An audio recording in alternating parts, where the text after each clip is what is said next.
Hello everyone and welcome back to another video. So we're going to be continuing on our explanation of internal and external respiration, but what's important for us to cover is looking at a new gas law. So we're going to be looking at Dalton's law of partial pressure. Now, the definition of Dalton's law is that the total pressure within a system is the sum of the individual contributions of those individual gases. Okay, so what does that mean exactly?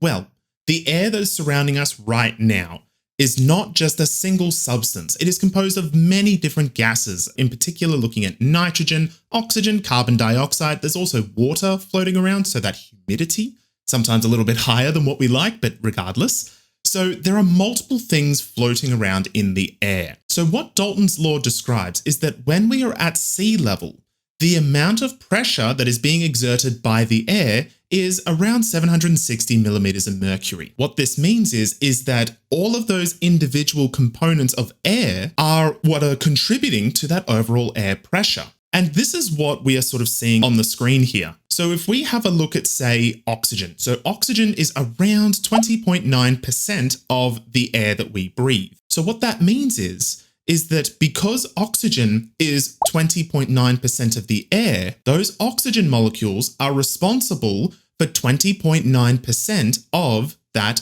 air pressure. So if we were at sea level and it's 760 millimeters of mercury, then if we take 20.9% of that, it equals to 159 millimeters of mercury. Therefore, the partial pressure of oxygen is 159 millimeters of mercury, because that is how much pressure is being exerted only by oxygen. Now, focusing on partial pressure is particularly important for us. When we've been talking about those conduction zones, looking at the pharynx and the larynx, and as we're moving down sort of the bronchioles, the terminology I've been using there is air. We breathe air in, air moves through the trachea, etc. But once we start talking about the respiratory zones, we start talking about that external gas exchange. That is where I've stopped using the word air, because we need to be more specific.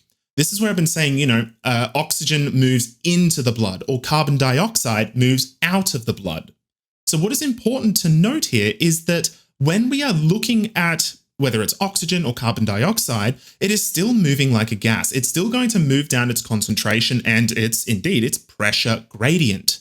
So when we are referring to these individual gases, then we refer to it as its partial pressure. So a reminder that when we are breathing air in, we are doing three things. We are humidifying the air, we are warming it, and we are filtering it. But at the same time, what we are also seeing is the air around us as we're breathing it in, that air is mixing with that residual volume, that sort of old air that's left over in the lungs. So what we see is oxygen will move down its pressure gradient, and so will carbon dioxide, meaning that the air in our alveoli, the partial pressure of oxygen, is actually just over half. It's around 65%, because it's essentially being diluted because that old air that's still in our lungs, it doesn't have that much oxygen in it because we used it all. It's the same with carbon dioxide, except we have a lot more. We have around 130 times the amount of carbon dioxide in our lungs than what we do compared to sort of the atmosphere around us. Why? Because that's what we've been making as a byproduct, and that's what we're trying to remove in our exhalation. Now, we've looked at our external gas exchange, we've looked at sort of moving air into our lungs, we've looked at the partial pressure of these gases of oxygen and carbon dioxide. So now what? Why am I now introducing this third law? Well, now we need to have a quick chat about Henry's law, because here's the thing. When we are looking at gases can be dissolved or move into a liquid, and it does this by moving down its partial pressure. So again, just like all the pressure or diffusion laws that we've covered in previous series, it's still going to move from high to low. Except in this time, we're not looking at just air itself, we're looking at these individual gases. Now, where things get a little bit more tricky is that when we are moving a gas into a liquid, it also depends on how soluble that gas is to the liquid. Now, if we all, after a sort of a big day of studying and learning anatomy and physiology, you want to treat yourself to a nice sort of soft drink. You open the can and it starts fizzing and bubbling away. Here's the thing. That gas is actually carbon dioxide. Why not oxygen? Why is it that we're using carbon dioxide in these soft drinks instead of oxygen? The thing is, it's down to solubility. Carbon dioxide is around 20 times more soluble in a liquid than oxygen. That means it's a lot easier for us to put carbon dioxide in a liquid than what it is for oxygen. So this is why when you have a soft drink, or if you have a beer or something like that, then that is why we typically use carbon dioxide. Now we have another problem, because what is a huge aspect of the respiratory and the cardiovascular system? Well, it's to transport oxygen to the tissues of our body.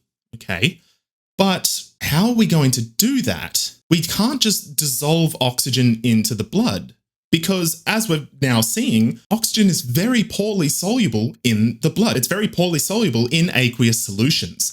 And a lot of us is an aqueous solution. How is it that we are able to transport and deliver oxygen to our tissues if we can't just move it into our blood? This is where we're going to discuss a lovely protein called hemoglobin that will help solve that woe for us. So I hope you can join me in the next video in which we discuss hemoglobin and its ability to transport oxygen around our body.